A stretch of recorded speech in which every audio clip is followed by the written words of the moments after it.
processes of life include activities that break large molecules down into smaller molecules, activities that take small molecules and build them up to create larger molecules, and activities that maintain balance. In this lesson, we'll be focusing on activities that build up. We'll start with the first one, synthesis. To synthesize means to make. The process of synthesis, therefore, occurs when your body takes raw materials and makes them into useful molecules. The raw materials come from the food that you eat. Through the process of digestion, your body breaks that food down into small molecules that are usable by the cell. Synthesis occurs when your body takes those smaller molecules and builds them up into your body, or things that your body secretes, such as tears or mucus. There are two forms of synthesis that your body can perform: assimilation and secretion. Assimilation involves making new living matter, like cells, for example, which makes self-repair and growth possible. So assimilation means building a new you.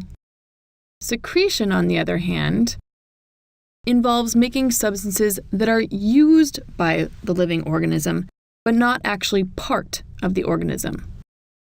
These are things that can be given off either internally or externally, for example, tears and mucus.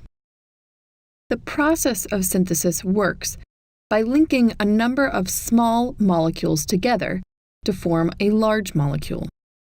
Each time a link is formed between the smaller molecules, one molecule of water is lost. With each link that is formed, another water molecule is lost.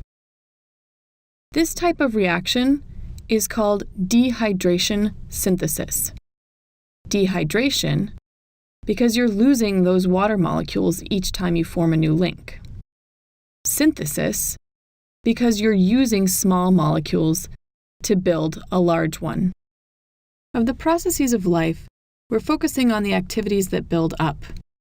We've already discussed synthesis, and now we'll move on to growth. You're already probably pretty familiar with the life activity of growth.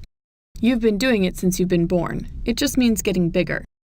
There are two ways that growth can occur: increasing the size of the cell, or increasing the number of cells by the process of cell division. Both of these types of growth are made possible by the process of synthesis, where raw materials are assimilated into new living matter. Let's move on to the last activity that builds up and discuss reproduction. Reproduction means giving rise to offspring that are similar to the organism producing it.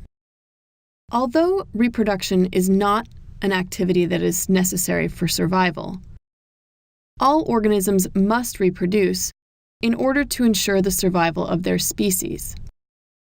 There are two main strategies for reproduction that we will discuss now. One type of reproduction is sexual reproduction. In this form of reproduction, two parents are required.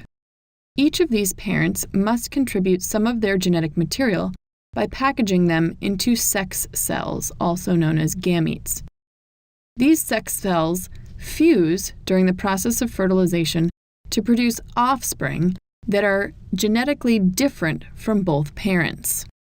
Contrary to what you might think, sexual reproduction does not actually require the act of sex. It simply requires the fusion of sex cells, egg, and sperm.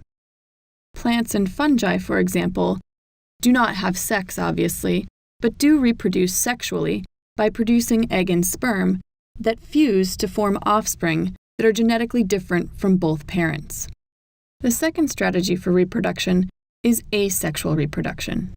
You can see the word sexual in there, but that prefix a means not. So asexual reproduction requires no sex and no sex cells, no egg or sperm. It occurs through a process of simple cell division.